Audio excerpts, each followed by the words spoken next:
So I have taken the winged collage and printed it off into these smaller, so what I did is I printed each sheet to have 2 per sheet so that it came out in this 50% size. So like it's sized down about 50%.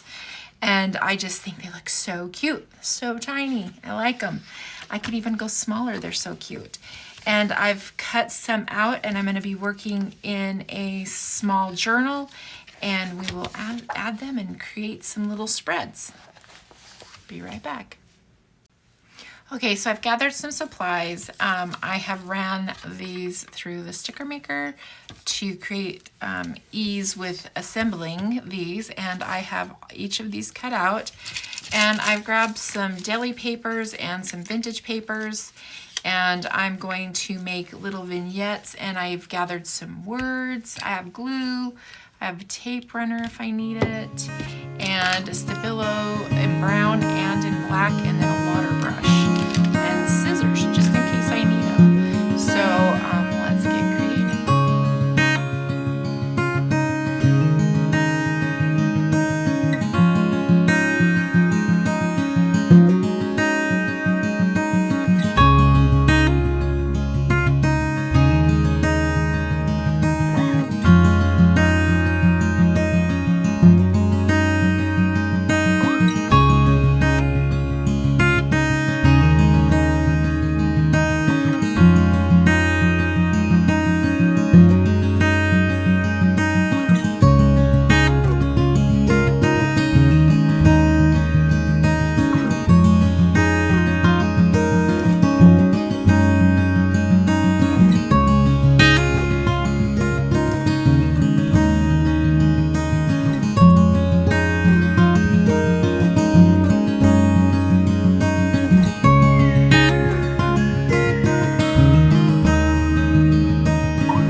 Okay, so I have this little journal from Ramus Sigmund that I purchased years ago, and I've done a few things in it, but haven't done a ton. So I I wanted to put some of these pieces in here because I think they look cute in there. So there's that one. Did I? Oh, that's glued to that. Okay, got it. And then here's this one. Now the hummingbird one. And the butterfly one. And what I did was just run some stitches over the pieces before I put them in the journal, because I can't get this journal in there very well to kind of get the to get it to sew. It's a little more difficult. So I sew the little vignettes first, and then I add them to the journal. It makes it so much easier and seamless. Especially when you're working in something small that's difficult to get inside some of those little places. And then I'm just trying to make sure everything's glued down so I don't rip it open. Because a lot of times I'll think, oh, that's 2 pages are stuck together, and they're not when I do that. So I just have to go through and make sure that that is all pretty secure. And same with like right here. I can see that I'm having issues here. So I'm just gonna press that down better. And there you go. Little journal vignettes with it.